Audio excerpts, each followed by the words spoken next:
ठीक है, सबको स्लाइड दिख रही है ना? हाँ सर। अच्छा, लास्ट क्लास में हम लोग ने क्या पढ़ा था? कुछ याद है आप लोग को? Yes sir. याद है? Introduction of C language. हाँ, वो तो ये था, हेडिंग था आपका। और उसके अंदर क्या क्या पढ़े थे हम लोग? सर लास्ट था इंटीजर कांस्टेंट। हाँ, इंटीजर कांस्टेंट। उससे पहले हम लोग ने टोकन पढ़ा था। फिर क्या पढ़ा था? आइडेंटिफायर पढ़ा था। फिर कांस्टेंट हम लोग पढ़ रहे थे। Yes sir. कांस्टेंट में क्या पढ़ लिया था हम यस लोग यस। ने? इंटीजर कांस्टेंट आ पढ़ा था, यस सर। जिसमें कि हम लोग ने कुछ वैल्यू सब देखा था कि इंटीजर कांस्टेंट क्या होता है। ठीक है, थोड़ा सा रिकैप कर लेता हूँ लास्ट क्लास का। कांस्टेंट में कांस्टेंट था, फिक्स वैल्यू था जो कि चेंज नहीं होगा आपका प्रोग्राम के अंदर, जिसमें कि numeric constant, character constant. Numeric constant में इंटीजर कांस्टेंट हम लोग ने पढ़ा था। ठीक है, और आज रियल कांस्टेंट, बाकी कैरेक्टर कांस्टेंट में single character constant, string constant आज पढ़ेंगे हम लोग। ठीक है, जस्ट थोड़ा सा रिकैप कर लेता हूँ उसको, क्योंकि अगर नहीं रिकैप होगा तो फिर छूट जाएगा आप लोग का। ठीक है, इंटीजर कांस्टेंट क्या होता है? सीक्वेंस ऑफ डिजिट होता है। मस्ट हैव एटलीस्ट वन आपका डिजिट होना चाहिए। ठीक है, it can not have a decimal point. Integer constant में आपका डेसिमल पॉइंट हम लोग नहीं ले सकते हैं। इंटीजर पॉजिटिव और निगेटिव कुछ भी हो सकता है। ये सब हम लोग देख चुके थे लास्ट क्लास में थोड़ा सा। There is no sign preceding the constant to assume. अगर कोई साइन नहीं है तो आपका बाय डिफॉल्ट क्या होगा? वो पॉजिटिव इंटीजर कांस्टेंट होगा। ठीक है, space, comma, no digit character इसमें परमिटेड नहीं है, मतलब इसमें अलाउ नहीं है। ठीक है, जैसे कि आपने डॉलर का सिंबल देखा था, फिर रुपीज का सिंबल, ये सब इसमें अलाउ नहीं है इंटीजर कांस्टेंट में। ठीक है, कुछ एग्जांपल है यहाँ पे आपका 3543 -8902 +58, ये सब आपका इंटीजर कांस्टेंट हुआ। ठीक है,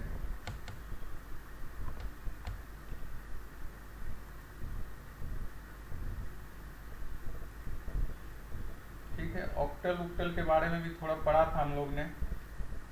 ऑक्टल, बाइनरी, डेसिमल, हेक्साडेसिमल के बारे में पढ़ा था। उसका कुछ एग्जांपल भी हम लोग ने देखा था कि डिजिट क्या होता है, इसमें यूनिक डिजिट क्या होता है, ये सारा चीज़ देखा था।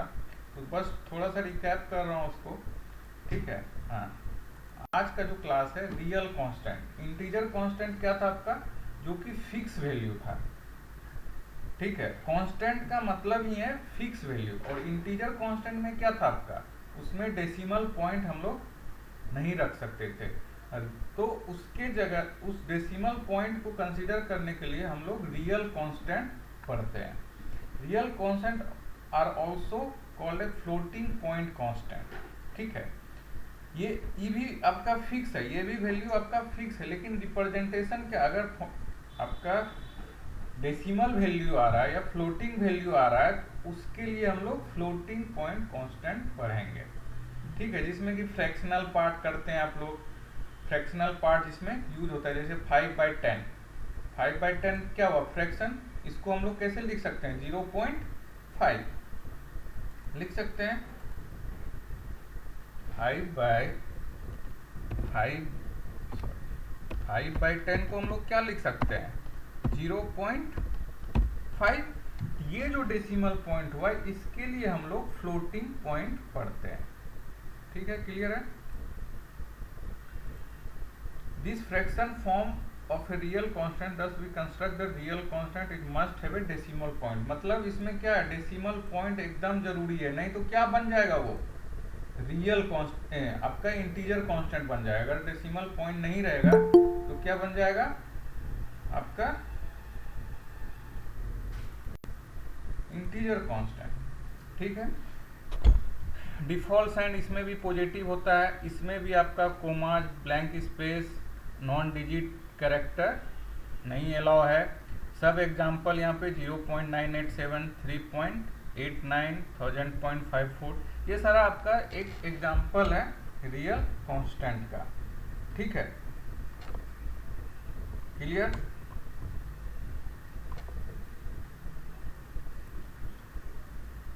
एनी अदर वे, हाँ एक अदर और वे है आपका फ्लोटिंग पॉइंट को रिप्रेजेंट करने का इन एक्सपोनेंशियल फॉर्म में। एक्सपोनेंशियल फॉर्म में क्या, जैसे कि आपने अभी जैसे 5/10 का ही बात किया मैं, आपका 5/10, इसको हम लोग ने क्या लिखा 0.5, या इसको हम लोग क्या लिख सकते हैं, इसको लिख सकते हैं 5 मल्टीप्लीकेशन ऑफ 10 पे पावर -1, इसको इस तरह से लिख सकते हैं हम लोग। Yes sir. इसको -1 इस तरह से हम लोग लिख सकते हैं इसको। ये जो फॉर्म हुआ आपका, जो अभी ब्रैकेट में मैं लिख रहा हूँ, ये फॉर्म को हम लोग एक्सपोनेंशियल फॉर्म बोलते हैं, मतलब एक्सपोनेंट है इसमें। ठीक है, तो इसको हम लोग कैसे रिप्रेजेंट करते हैं, देखिए यहाँ पे मैं रिप्रेजेंटेशन का कुछ एग्जांपल भी दिया हूँ आपका। मेंटिसा एंड एक्सपोनेंट, इसमें जो 5 है मेरा, ये जो 5 हुआ आपका, जो 5 जो मल्टीप्लिकेशन एक्सपोनेंशियल फॉर्म में जो लिखा है हमने, 5 क्या हो गया मेरा मेंटिसा हो गया, और 10 टू द पावर -1 जो हुआ वो आपका एक्सपोनेंट हुआ। एक्सपोनेंट में एक्चुअली क्या लिखते हैं, 10 टू द पावर जो है वो उसको रिप्रेजेंट ई से करते हैं हम लोग। ठीक है, तो एक्सपोनेंट क्या हो जाएगा यहाँ पे -1 हो जाएगा। ठीक है, इसी का कुछ जैसे कि the mantissa and the exponent are separated by letter E, जिसमें कि यहाँ मल्टीप्लिकेशन और ये लिखा होगा आपका, इसको हम लोग सेपरेटेड करते हैं ई से। The mantissa can be positive और negative with the default sign is positive, default इसमें पॉजिटिव रहता है। Exponent have at least 1 digit. ठीक है, ये भी आपका पॉजिटिव या नेगेटिव कुछ भी हो सकता है, बाय डिफॉल्ट पॉजिटिव रहता है। सब एग्जांपल यहाँ पे देखिए, जैसे 3.24 है, तो इसको क्या लिखेंगे हम लोग 3245 E3, समझ गए? E3 का मतलब क्या हुआ, यहाँ पे E3 जो आपको दिख रहा है, E3 का मतलब क्या हो गया 10 टू द पावर 3।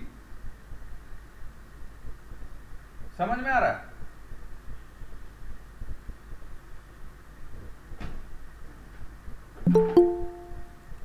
क्लियर है आप लोग?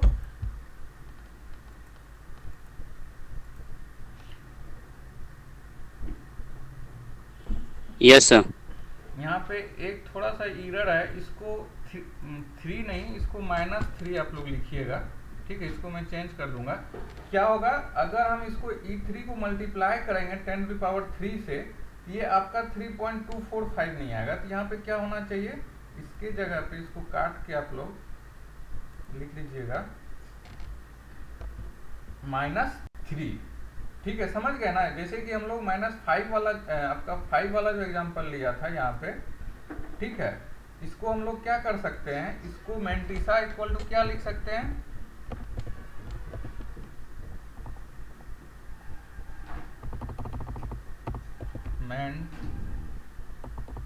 मेंटिसा इक्वल्स टू क्या लिखेंगे 5, और एक्सपोनेंट क्या हो जाएगा, एक्सपोनेंट आपका क्या हो जाएगा -1। ठीक है, तो उसी का एग्जांपल है, कैसे रिप्रेजेंट होता है वो दिखाया हूँ कि कैसे हम लोग पहचानेंगे। 3.2 E4, इसका मतलब हो गया 10 टू द पावर 4 से मल्टीप्लाई होगा ये।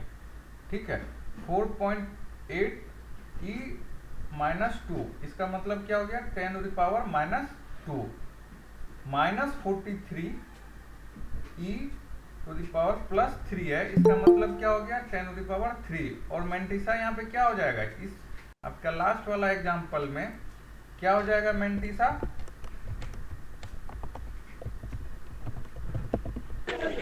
3 सर। मेंटिसा क्या हो जाएगा -43, लास्ट वाला एग्जांपल का बात कर रहा हूं मैं। और एक्सपोनेंट क्या हो जाएगा, यस सर। एक्सपोनेंट क्या हो जाएगा 10 टू द पावर 3। ठीक है, समझ गए आप? तो ये हुआ आपका रियल कांस्टेंट, समझ गए। नेक्स्ट जो है कैरेक्टर कांस्टेंट, क्या होता है आपका कैरेक्टर कांस्टेंट? आपका जो है, जो हम लोग आपका अल्फाबेट लिखते हैं, ठीक है, जो कि आपका वर्ड है, वो कैरेक्टर कांस्टेंट होता है। तो उसका दो पार्ट है, सिंगल कैरेक्टर कांस्टेंट और स्ट्रिंग कैरेक्टर कांस्टेंट। अगर सिंगल वर्ड का है, यहाँ पे देखिए सिंगल वर्ड का है, तो आपका वो character constant single character constant है।